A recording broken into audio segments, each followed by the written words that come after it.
Madame, Messieurs, bonsoir. Bienvenue sur 8 Mont-Blanc. J'espère que vous allez bien en ce jeudi soir. C'est la fête à Chambéry avec Before Winter, un grand plateau attendu ce soir avec des artistes locaux, notamment les amis de la Folie Douce. Les frérots de la Vega seront présents, tous réunis par un Savoyard, Jean-Louis Sevez, qui lance officiellement la saison. Ça se passe ce soir au Phare et bien sûr des images que je vous ramènerai demain au journal de 8 Mont-Blanc. Il sera avec nous d'ailleurs, on va faire la fête demain soir. Ouais. Ce soir, Philibert Chambre vient avec nous, c'est un Savoyard et avec son homologue François Pachot, qui est également aussi un Savoyard. Vous avez une très très bonne idée d'ouvrir une maison de Savoie à Paris. Alors pendant très longtemps, il y a eu une maison de Savoie qui était gérée par la personne publique, en l'occurrence les agences touristiques départementales. Mais là, c'est un projet privé, tenu par des privés, exactement. Pour garder un bout de Savoie à Paris. Exactement. Quel était un peu l'esprit ? En 2 mots, c'est ça. En fait, on est, comme vous l'avez dit, on est 2 Savoyards, pure souche, 2 Chambériens. J'aime pas le mot souche. Pure souche, d'accord. Voilà. Enfin, on est il y a des gens formidables qui sont pas de souche. Des vrais Savoyards, enfin, au sens... Des Savoies de partout. Exactement, bien sûr. Et fiers de ce territoire. Fiers de notre région, amoureux de notre région. On a commencé avec un ami d'enfance nos carrières sur Paris. Alors moi, j'ai travaillé chez LVMH pendant 8 ans. Et lui a travaillé chez BNP Paribas. Et en fait, on n'a jamais coupé le cordon avec notre région d'origine, avec notre Savoie. On a continué à redescendre, à ramener des produits à Paris et des bons souvenirs. On va voir des images. Comme ça, on va un peu expliquer quel est un peu le concept.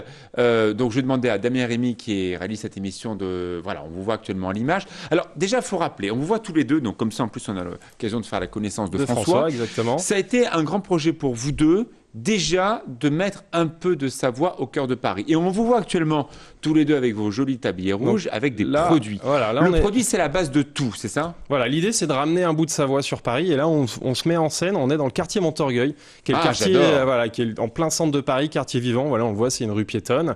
Et c'est là où on a, après 2 ans de travail, on a trouvé une boutique. Donc là, on commence tout récemment les travaux et on va ouvrir en début d'année prochaine.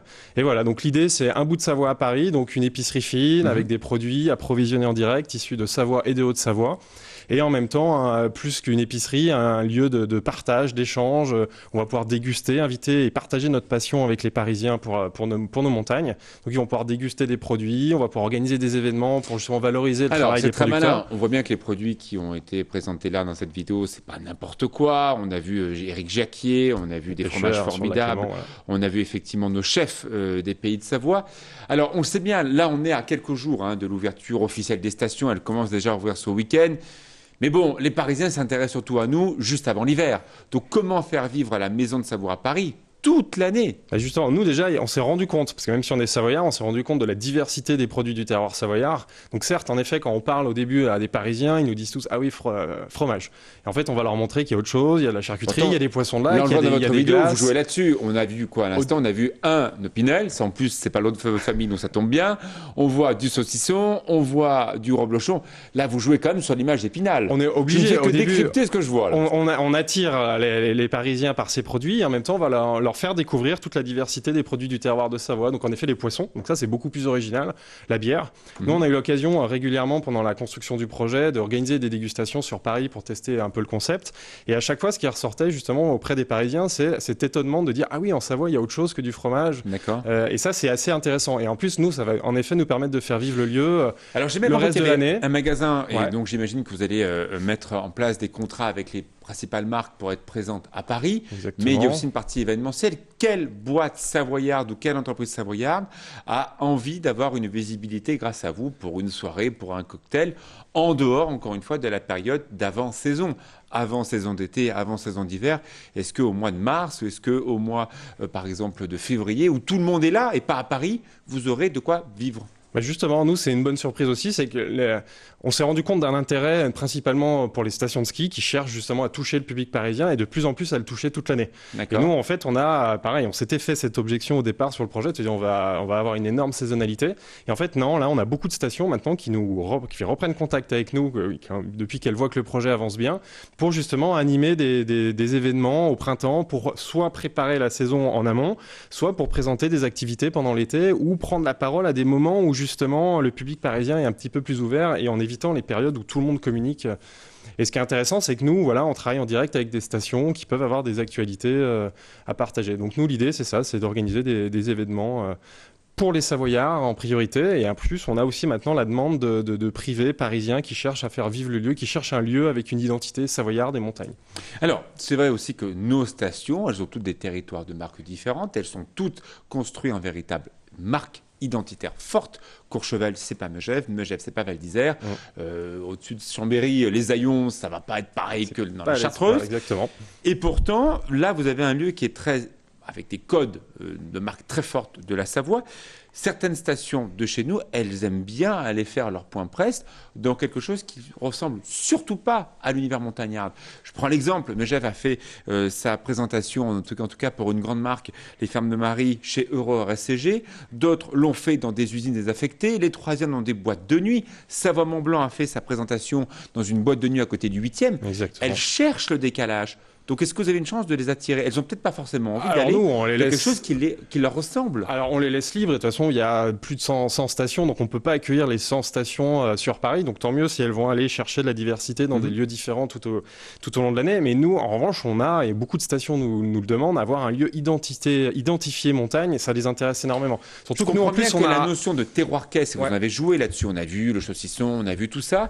Est-ce que vous allez aller dans la notion de terroir caisse, dans la déco, dans ces différentes choses, ou non. Vous voulez quand même jouer une certaine modernité pour ne pas faire peur à ces marques plus jeunes? On s'adresse au public parisien. Donc voilà, moi ça fait 10 ans que je vis sur Paris maintenant, donc je connais aussi bien le milieu parisien.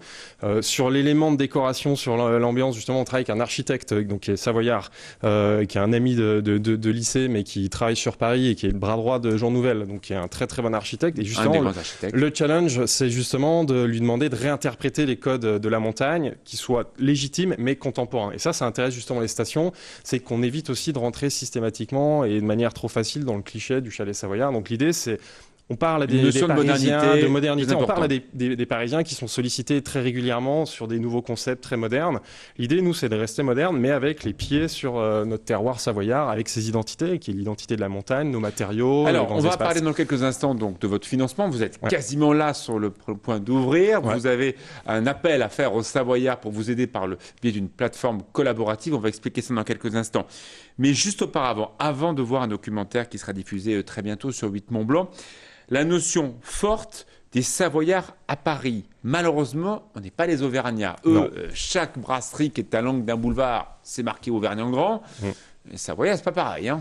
Ils sont moins organisés. Alors, c'est vrai que la communauté des Auvergnats est ultra présente sur Paris. Les Bretons aussi sont organisés.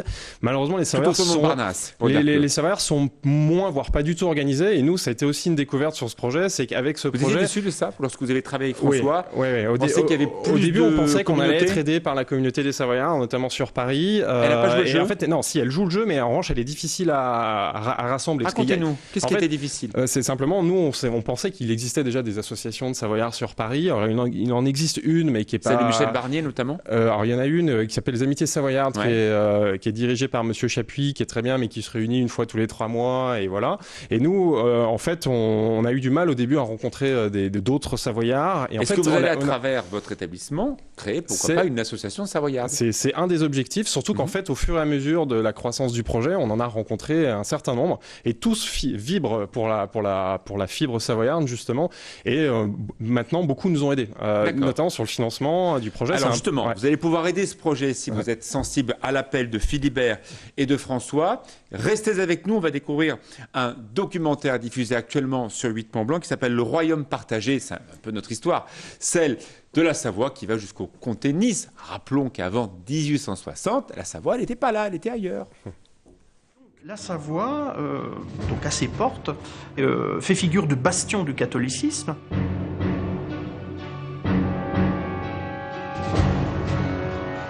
La guerre est le maître mot du XVIe siècle savoyard. Guerre contre les Suisses, guerre contre la France. François Ier envahit la Savoie tout entière. 1536 marque la fin du Moyen-Âge en Savoie. De 1536 à 1559, la Savoie est réunie. François Ier, après la sécession de Genève, occupe la Savoie. Là, ça marche. Et comme diraient les Savoyards dans leur Savoie, ça a manqué de fer. Et puis Emmanuel Philibert, qui est le lieutenant de Charles Quint, grade de la bataille de Saint-Quentin, et il récupère la Savoie. Troisième lieu, troisième temps de ce voyage autour du lac. Genève garde peinte sur ses murs un pan de l'histoire de Savoie. C'est l'épisode dit de l'escalade.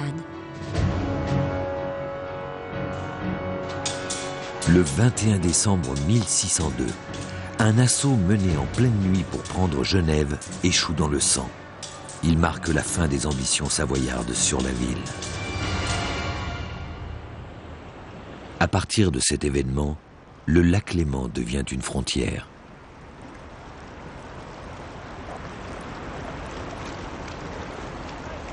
Et il y a tout autour de ce lac une vie commune, il y a des échanges communs qui évidemment vont être rompus en quelque sorte avec le XVIe siècle, où la partie nord va devenir protestante et va devenir bernoise, va entrer beaucoup plus dans l'orbite helvétique, alors que le sud va rester savoyard.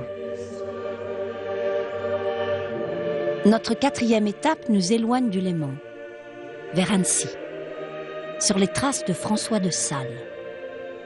La basilique de la Visitation est au cœur du culte de ce saint vénéré en Savoie et dans le monde entier.